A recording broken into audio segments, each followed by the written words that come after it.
ಕಾಲ್ ತುಳಿತದಲ್ಲಿ techie Prajwal ಕೊನೆಯುಸಿರೆಳೆದಿದ್ದಾರೆ. ನಿನ್ನೆ ಖಾಸಗಿ ಕಂಪನಿಯ ಇಂಟರ್ವ್ಯೂನ ಪ್ರಜ್ವಲ್ ಮುಗಿಸಿದ್ರಂತೆ. ನೋಡಿ ಪಾಪ ಇಂಟರ್ವ್ಯೂ ಕೊಟ್ಟು ಹಂಗೆ ಮನೆಗೆ ಹೋಗಿದ್ರು ಬದುಕಿರ್ತಾ ಇದ್ರು. ಪ್ರಜ್ವಲ್ ವಿಜಯೋತ್ಸವಕ್ಕೆ ಹೋಗಿದ್ದು ಮನೆಯವ್ರಿಗೆ ಗೊತ್ತಿಲ್ಲ. ಬಹುತೇಕ ಎಲ್ಲರೂ ಇದನ್ನೇ ಹೇಳ್ತಿರೋದು, ಟಿವಿ ನೋಡಿ ಜನ ಯಾಕೆ ಹೀಗೆಲ್ಲ ಹೋಗ್ತಾರೆ ಅಂತ ಮನೆಯವ್ರು ಅಂದಿದ್ರಂತೆ. ನ್ಯೂಸ್ ನೋಡ್ತಾ ಇದ್ರಲ್ಲ, ಯಾಕೆ ಇಷ್ಟೊಂದು ಕ್ರೇಜ್ ಅಂತ ಪಾಪ ಕುಟುಂಬ ಅಂದ್ಕೊಂಡು ಒದ್ದಾಡ್ತಾ ಇತ್ತಂತೆ. ನೋಡಿದ್ರೆ ಪ್ರಜ್ವಲ್ ಸಾವಾಗಿದೆ ಅಂತ ಆಮೇಲೆ ಗೊತ್ತಾಗುತ್ತೆ ಅವರಿಗೆ. ದುರಂತ ಅಂತ್ಯ ಕಂಡಂತಹ ಪ್ರಜ್ವಲ್ ನಮ್ಮ ಹುಡುಗ ಸತ್ತಿದ್ದಾನೆ ಅನ್ನೋದು ಆಮೇಲೆ ಗೊತ್ತಾಗುತ್ತೆ ಅವರಿಗೆ. ಇನ್ನು ಎಂಥ ಸಿಡಿಲು ಬಡ್ದಿಡ್ಬೇಡ ಆ ಕುಟುಂಬಕ್ಕೆ. ಬಂದರು, ಆ ಮೃತದೇಹವನ್ನು ನೋಡಬಾರದ ಸ್ಥಿತಿಯಲ್ಲಿ ನೋಡಿದ್ರು. ಈಗ ಹುಟ್ಟೂರಿನಲ್ಲಿ ಅಂತ್ಯಕ್ರಿಯೆ ಮಾಡ್ತೀವಿ ಅಂತ ಹೇಳ್ತಾ ಇದ್ದಾರೆ.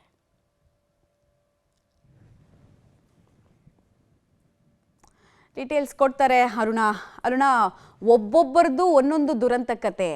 ಪಾಪ ಎಷ್ಟೊಂದು ಜನ ತಮಗಿದ್ದಂತಹ ಕ್ರೀಡೆಯ ಬಗ್ಗೆ ಇದ್ದಂತಹ ಪ್ರೀತಿ, ಪ್ರೇಮ, ವ್ಯಾಮೋಹಕ್ಕೆ ಇವತ್ತು ಪ್ರಾಣವನ್ನು ಕಳ್ಕೊಂಡಿದ್ದಾರೆ. ಆಮೇಲೆ ವ್ಯವಸ್ಥೆ, ಯಾರ್ಯಾರು ಇಲ್ಲಿ ವ್ಯವಸ್ಥೆ ಮಾಡಬೇಕು ಅಂತ ಅಂದ್ಕೊಂಡು ಪ್ಲಾನ್ ಹಾಕಿದ್ರು, ಸೋಷಿಯಲ್ ಮೀಡಿಯಾದಿಂದ ಪೋಸ್ಟ್ ಮಾಡಿದವರಿಂದ ಹಿಡಿದು ಸರ್ಕಾರದಲ್ಲಿ ಅತಿ ಉತ್ಸಾಹದಿಂದ ಓಡಾಡಿದವರಿಂದ ಹಿಡಿದು ಅವರೆಲ್ಲರ ಕೈಗಳಲ್ಲೂ ಕೂಡ ರಕ್ತದ ಕಲೆಗಳಿದಾವೆ. ಅರುಣ, ಎಸ್ ಮಮತಾ, ನಿಜಕ್ಕೂ ಕೂಡ RCBಯ ಸಂಭ್ರಮ ಮುಗಿಲಾಚರಣೆಯನ್ನು ಮುಟ್ಟಬೇಕಿತ್ತು.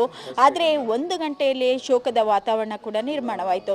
ಪ್ರಮುಖವಾಗಿ ನಿನ್ನೆ ಚಿನ್ನಸ್ವಾಮಿ ಕ್ರೀಡಾಂಗಣದಲ್ಲಿ ನಡೆದಂತಹ ಕಾಲ್ತುಳಿತ ಪ್ರಕರಣದಲ್ಲಿ 11 ಜನ ಮೃತಪಟ್ಟಿದ್ದಾರೆ.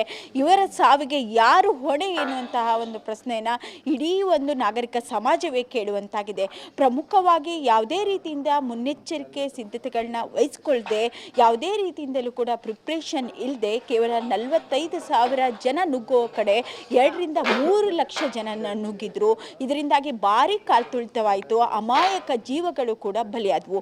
ನಾನಿವತ್ತು ಯಲಹಂಕದ ಕೊನ್ನೂರಿನಲ್ಲಿರ್ತಕ್ಕಂಥ ಕನಕಶ್ರೀ ಲೇಔಟ್ನಲ್ಲಿರ್ತಕ್ಕಂಥ ದಿವ್ಯಾಂಶಿಯವರ ಮನೆ ಬಳಿ ಇದ್ದೇನೆ. ನೋಡಬಹುದಾಗಿದೆ, 14 ವರ್ಷದ ಪುಟ್ಟ ಬಾಲಕಿ, ಇನ್ನೂ ಕೂಡ ಬದುಕಿ ಬಾಳಬೇಕಾಗಿರ್ತಕ್ಕಂಥ 9ನೇ ತರಗತಿಯನ್ನು ಓದ್ತಕ್ಕಂತಹ ಪುಟ್ಟ ಬಾಲಕಿ ಯಾವ ರೀತಿ ಇಲ್ಲಿ ಯಾವುದೇ ಲೋಕದ ಜ್ಞಾನವನ್ನು ಇಲ್ಲದೆ ನಿನ್ನೆ ಕಾಲ್ತುಳಿತಕ್ಕೆ ಬಲಿಯಾಗಿ ಉಸಿರುಗಟ್ಟಿ ಇಲ್ಲಿ ಮಲಗಿದ್ದಾಳೆ ಎನ್ನುವಂತಹ ದೃಶ್ಯಗಳನ್ನ ಕೂಡ ಕಾಣಬಹುದಾಗಿದೆ.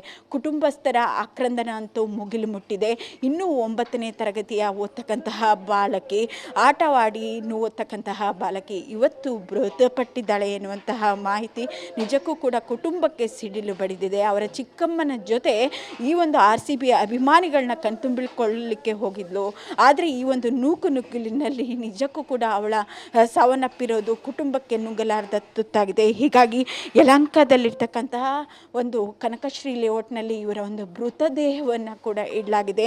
ಇವರ ಅಂದರೆ ಶಿವಕುಮಾರ್ ಹಾಗೂ ಅಶ್ವಿನಿ ಅವರ ಮಗಳು ಕೂಡ ಇದಾಗಿದ್ದಾಳೆ. ಬೆಳಗ್ಗೆಯಿಂದಲೇ ಇಲ್ಲಿರ್ತಕ್ಕಂತಹ ಕುಟುಂಬಕ್ಕೆ ಅನೇಕ ಒಂದು ಜನಸಾಗರ ಕೂಡ ಹರಿದು ಬರ್ತಾ ಇದೆ. ಇಂದು ಇವಳ ಒಂದು ಮೃತದೇಹವನ್ನು ಹಾಸನಕ್ಕೆ ಶಿಫ್ಟ್ ಮಾಡಲಾಗ್ತಾ ಇದೆ. ಇನ್ನು ಅವರ ಸಂಬಂಧಿಕರಿದ್ದಾರೆ, ಅವ್ರನ್ನೇ ಮಾತನಾಡಿಸುವಂತಹ ಪ್ರಯತ್ನ ಮಾಡ್ತೇನೆ. ಸರ್, ಎಷ್ಟೊತ್ತಿಗೆ ಅಂತ್ಯಕ್ರಿಯೆ, ಏನು ಹೇಳ್ತೀರಾ? ಮೇಡಮ್, ನಿನ್ನೆ 4 ನಮಗೆ ವಿಷಯ ಗೊತ್ತಾಗಿದೆ ಮೇಡಮ್.